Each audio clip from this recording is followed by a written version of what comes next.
I will start my speech in 3, 2, 1. Good morning, educators, honorable opponents, and all of everyone present here. Today, as the Prime Minister, I strongly support this motion. This House would prioritize preserving cultural tradition even at the cost of slowing social progress. Today, this debate is not about rejecting progress completely. It is about understanding that not every form of progress is automatically good when it destroys identity, social stability, and heritage of an indigenous community. We believe that preserving the Rumah Adat system is necessary because cultural is not simply a lifestyle choice. It is foundation of the Kairan people's identity, unity, and survival. Before moving to our argument, let me define several important terms. By preserving cultural tradition, we mean legally and financially protecting the Rumah Adat system, including collective land, ownership, and elder decision making, and the mandatory cultural apprenticeship for youth.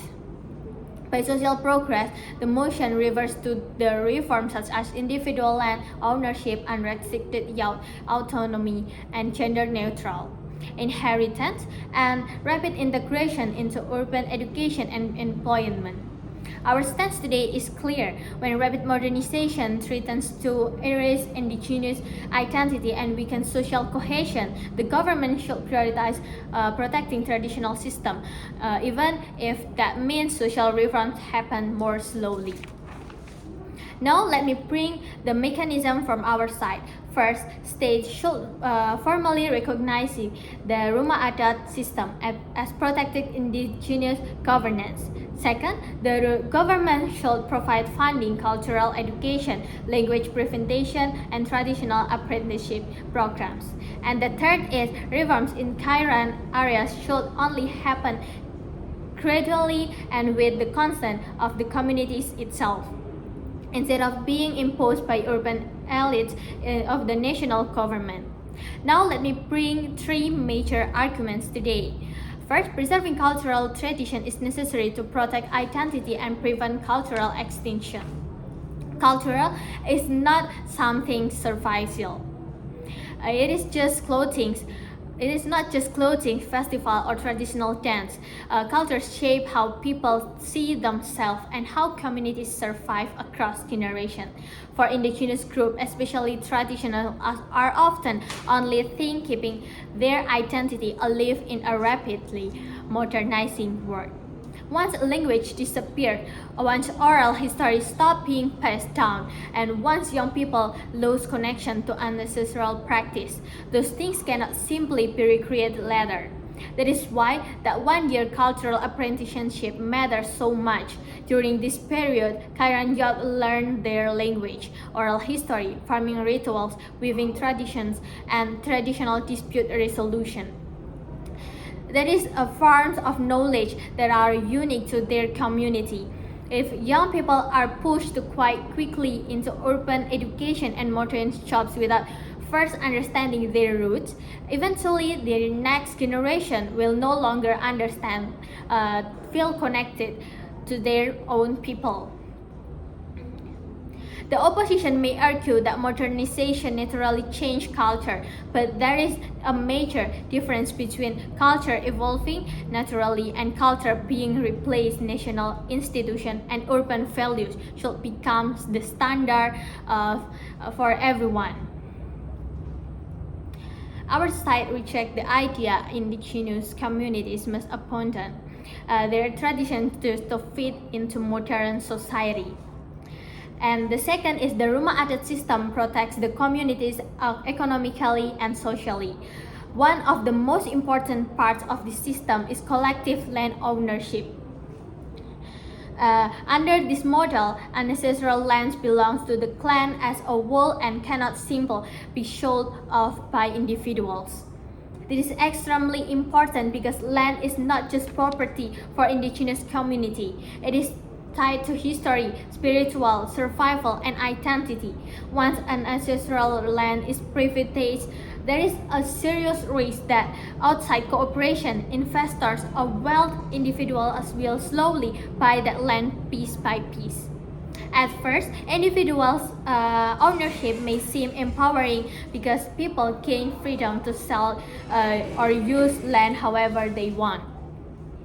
But in reality, many vulnerable communities end up losing land because of economic pressure, a lack of opportunities, or manipulating by power actors. When that happens, inequality grows. Some individuals may benefit temporarily, but the wider community loses its long-term security and independence. Collective ownership prevents this exploitation. It ensures the future generations still have access to ancestral resources and prevent cultural displacement. In addition, the Elder Council helps maintain social harmony and long-term thinking. The opposition will likely portray the elder as controlling the authority. But in many indigenous communities, elders are respected because they carry wisdom, historical memory, and experience. This leader is meant to protect communal interest and not the personal ambition. And the third is not all social progress should happen rapidly. The opposition will frame social progress as something automatically positive, but history shows that rapid modernization often creates social instability, especially when change is imposed quickly on traditional communities. When young people leave village without preparation or cultural grounding, many experience identity crisis, social isolation, or discrimination in urban areas. Some lose connection with both their traditional community and the modern world they are trying to enter. Rapid integration may also weaken family structure and communal responsibility. The Rumah Adat system teaches cooperation, shared responsibility, and respect for ancestry. These values help maintain social cohesion inside communities. Our side believes progress should happen carefully and gradually, in ways that allows communities to adapt without losing themselves completely. Now let me respond to some likely opposition arguments. The opposition will probably argue that the system limits individuals' freedom, especially for youth and women. However, our side believes that individual rights must sometimes be balanced with collective responsibility. Every society places limits on individuals in order to preserve social order and shared values. The cultural apprenticeship only lasts for 1 year, yet it preserves generations of cultural knowledge. That is a reasonable expectation, not operation. They may also argue that gender-neutral inheritance and youth autonomy is necessary for equality.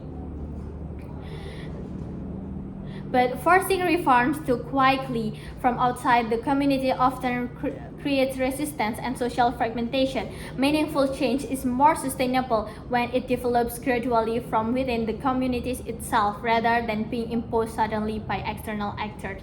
More importantly, the opposition fails to understand the indigenous communities should have the right to define progress on their own terms. Progress doesn't mean becoming more urban, more individualistic, or more economically competitive. For some communities, progress means protecting traditions, maintaining unity, and preserving identity for future generations. In conclusion, once a cultural disappears, it cannot easily be restored. The Rumah Adat system protects the Kairan people's identity, land, social stability, and historic continuity. While modernization brings benefits, those benefits are meaningless if they come at the cost of cultural destruction. For this reason, this house should prioritize preserving cultural tradition even at the cost of slowing social progress. Thank you.